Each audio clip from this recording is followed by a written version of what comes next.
आ गया, बहुत खुश हुए, बहुत खुश कि चलिए भाई एकदम सटीक जवाब, मतलब इतना रेडियस होना चाहिए और जब हम भेज रहे हैं तो इतना है भी, मतलब थ्योरेटिकली बराबर प्रैक्टिकल। लेकिन कुछ साइंटिस्ट ने ऑब्जर्व किया कि भाई ठीक तो बोल रहे हो कि तुम यहां से भेज रहे हो तो यहां आएगा, बिल्कुल सही बोल रहे हो, कोई दिक्कत वाली बात नहीं, एकदम फर्स्ट क्लास, एकदम सही बोल रहे हो। लेकिन कुछ मैटर है इसमें कुछ लफड़ा है। क्या लफड़ा है आप वो समझिए। कुछ साइंटिस्ट ने नोटिस किया कि आप भेज तो रहे हैं, मैं पूरी एग्री कर रहा हूं, लेकिन 100 अगर आप भेज रहे हैं तो उसमें से आ रहा है 3 या 4, मतलब 3 या 4 ही इसको फॉलो कर रहा है, बाद बाकी फॉलो नहीं कर रहा है। ये एक मसला है, मतलब हर कोई आए तब ना कहिएगा कि हाँ एकदम इस पर शूट कर रहा है, इसको फर्स्ट क्लास, मतलब इसको फॉलो कर रहा है, लेकिन हर कोई 100 में से 2-3 कर रहा है, 4-5 कर रहा है, ये मसला फंस गया। मतलब और जो आ रहे हैं वो कैसे आ रहे हैं देखिए, इस तरह से, और जो आ रहे हैं उनका रेडियस अलग है, यहां मिल रहे हैं, ठीक है, और जो आ रहे हैं वो कुछ ऐसे मिल रहे हैं।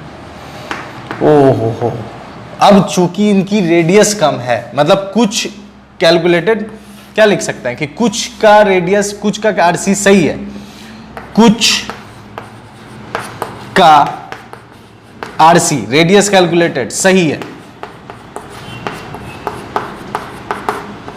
कुछ का रेडियस आरसी कैलकुलेटेड सही है, बट सबका नहीं, और सबका आर कम है, रेडियस कम, इसका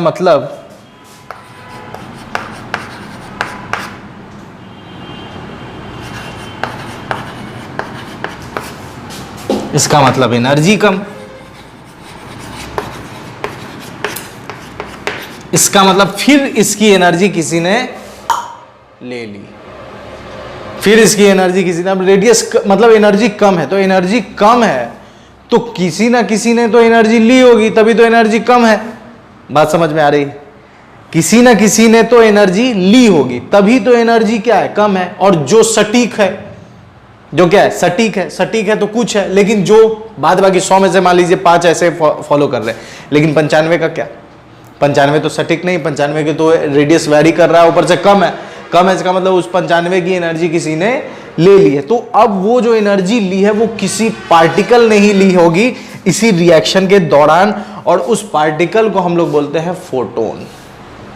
उस पार्टिकल को हम लोग क्या बोलते हैं, फोटोन। मतलब जो फाइनल अब जो हमें मिलता है रिएक्शन, वो क्या मिलता है देखिए, X A Z Y z minus to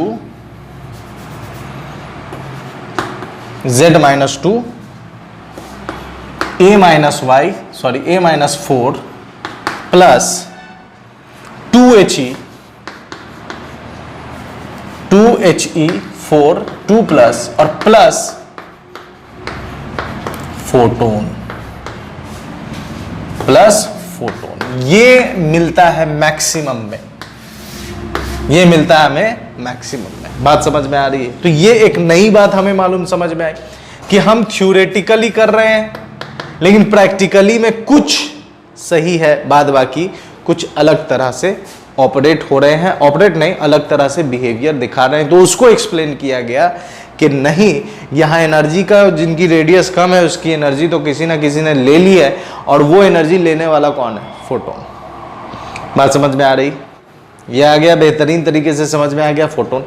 तो फोटोन हमेशा होगा? नहीं, मैंने क्या कहा कि कुछ केस में आता है और कुछ केस में नहीं आता है। तो फोटोन कुछ केस में होगा और कुछ केस में नहीं होगा। तो अगर हम एनर्जी की बात करें तो इसकी एनर्जी बट जाएगी, 3 हिस्सों में बट जाएगी। मतलब Q बराबर हमने क्या लिखा था, Q बराबर हमने लिखा था ना के ई अल्फा प्लस के ई गामा, तो ये अब बट जाएगा, इसमें से एनर्जी कौन ले रहा है, फोटोन भी ले रहा है। तो हम फाइनली Q को अब ऐसे लिख सकते हैं, Q को कैसे लिख सकते हैं, kinetic energy of Y plus kinetic energy of alpha plus kinetic energy of photon. और फोटोन कभी होगा और नहीं भी होगा, फोटोन कभी होगा और कभी नहीं भी होगा, और कभी नहीं भी होगा। बात समझ में आ रही? तो ये था हमारा अल्फा डीके। अल्फा डीके है क्या, ये समझ में आ गई होगी बात आपको। हमने थ्योरेटिकली ये निकाला, प्रैक्टिकली देखा तो किसी का रेडियस कुछ इसके अकॉर्डिंग था, ठीक है, और कुछ नहीं था। उसको हमने एक्सप्लेन किया किस तरह से, तो उसको हमने एक्सप्लेन किया कि उसकी एनर्जी कोई ना कोई ले रहा है, जिसकी वजह से उसकी एनर्जी, तो उस केस में फोटोन भी इमिट होगा। जिसमें ये इस वाले के लिए जो रेड कलर से मैंने बनाया, इसके लिए फोटोन नहीं है, लेकिन उसके अलावा जितने भी जो एक स्पेक्ट्रम तैयार हो रहा है उसके लिए फोटोन है। बात समझ में आ रही? तो यहां तक नोट कीजिए, ठीक है। मैं साइड हो जाता हूं, आप स्क्रीनशॉट लो, फटाक से नोट करो, ठीक है। और उम्मीद करते हैं कि बेहतरीन तरीके से आपको अल्फा डीके समझ में आया होगा कि अल्फा डीके है क्या। इसमें कुछ खास क्वेश्चंस है नहीं, बस समझिए क्वेश्चन मतलब वैल्यू डालना है और सॉल्व करना, बस यही है। इसमें कोई रॉकेट साइंस इधर उधर वाली कहानी नहीं है, और इससे जेई और इसमें मेंस में सवाल रहता ही रहता है। जेई मेंस में इससे सवाल रहते ही रहते हैं, इसलिए ये एक इम्पॉर्टेंट चैप्टर है, इसलिए इसको अच्छे से समझना बहुत ज़्यादा इम्पोर्टेंस रखता है अपने आप में, इसलिए इसको ध्यान से समझ लीजिए। अल्फा डीके ये पूरा लेक्चर एक बार अगर आपने देख लिया, बेहतरीन तरीके से समझ में आ गया होगा, कंठस्थ करने के लिए एक बार और देख लीजिए, ताकि बीटा डीके और बीटा माइनस जो है वो फटाक से मुंह पर याद हो जाए। क्योंकि उसमें जो काम हमने यहाँ किया वो आपने समझ में, हमने काम क्या किया, हमने सबसे पहले रिएक्शन लिखा। रिएक्शन लिखने के बाद हमने एनर्जी और मास को कंपेयर किया, फिर हमने देखा कि मास कम है, तो जो गायब मास है, जो कम मास है, उसको हमने फाइंड किया, जो डिफरेंस है मास का उसको हमने फाइंड किया। फिर हमने देखा एनर्जी कम है, फिर वो एनर्जी निकालने पर हमने खेल खेला। तो एनर्जी निकालना, हमने काइनेटिक एनर्जी निकाला मोमेंटम कंजर्वेशन यूज करके, और सब थ्योरेटिकली। अब उस थ्योरेटिकली को प्रैक्टिकली से मिलाने में गए तो देखा कि कुछ उसको फॉलो करता है, कुछ के केस में वो बदल जाता है। क्यों बदल जाता है? क्योंकि उसकी रेडियस कम है। इसका मतलब कि वो एनर्जी उस केस में कुछ और भी पार्टिकल निकल रहा है, और वो कौन है? फोटोन। यही कहानी फिर से बीटा में भी यूज होगा और गामा में भी यूज होगा, और हम लोग पढ़ेंगे के कैप्चर। तो चूंकि वीडियो का लेंथ बहुत ज़्यादा लंबा हो गया है, ठीक है, इसलिए इसका नेक्स्ट लेक्चर, मतलब next beta decay beta minus, ये इसके नेक्स्ट लेक्चर में मैंने बताया, जो यहाँ डिस्प्ले हो रहा है, तो आप जाकर देख सकते हैं और अपने नॉलेज को बढ़ा सकते हैं। मेरे साथ बने रहने के लिए बहुत बहुत शुक्रिया। अपना ख्याल रखें। गुड बाय एंड खुदा हाफिज़।